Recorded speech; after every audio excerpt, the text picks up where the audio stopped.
The delay in the 2025 budget presentation continues to generate debate as the country awaits clarity on the government's financial strategy moving forward. Opposition leader Dr. Keith Mitchell has raised concerns over the delayed presentation of the estimates and revenue expenditure, warning that the postponement could have serious economic and administrative consequences.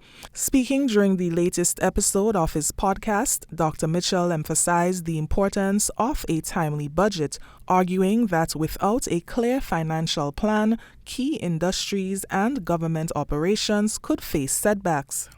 To me, it reduces the ability of stakeholders, different sectors, to plan appropriately for the incoming fiscal year, because you don't know about what the major plans of the government. Maybe if the government has a major project, you never know. And you expect to have, you will be planning as a business person involved in that particular area, you'll be planning. Maybe the retail sector might be saying, based on what they've seen, they might be able to make some arrangement for future importations in the country and hiring of other people. So it has implication for the government itself because it affects its own planning process. It has implication for the business community. It has implication for the farmers. It has implication for all sectors of the society. So I don't know what the thinking is. Former business sector representative and businessman Christopher De Allie also weighed in on the matter, sharing his perspective on the issue. It makes it difficult in the sense of putting money into the hands of people and having their spending power not being delayed. On the recurrent side, yes, government have to meet their expenses every month and pay, and that may be delayed based on the budget being delayed. So they may have a buildup of local liabilities.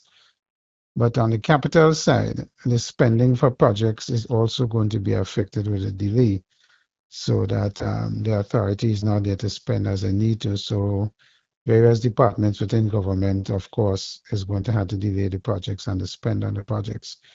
De Allie addressed concerns surrounding financial planning, elaborating on how the uncertainty affects business operations and investment decisions in the private sector.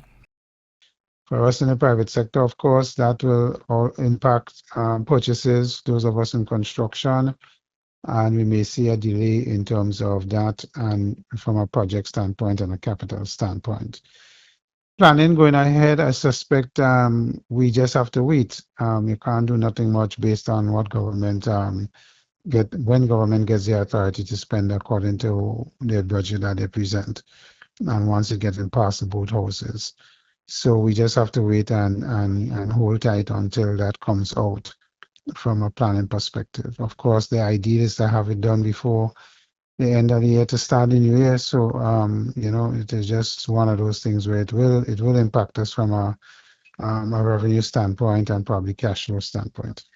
The national budget, traditionally presented in November or December, has been postponed to the first quarter of 2025. The government has attributed the delay to significant disruptions caused by Hurricane Beryl in July last year. To address financial gaps, Parliament approved a $269 million EC supplementary budget last September, representing a 17.2% increase over the original budgeted $1.6 billion EC for 2024. Additionally, Finance Minister Dennis Cornwall recently signed a general warrant to authorize government spending for the first quarter of 2025.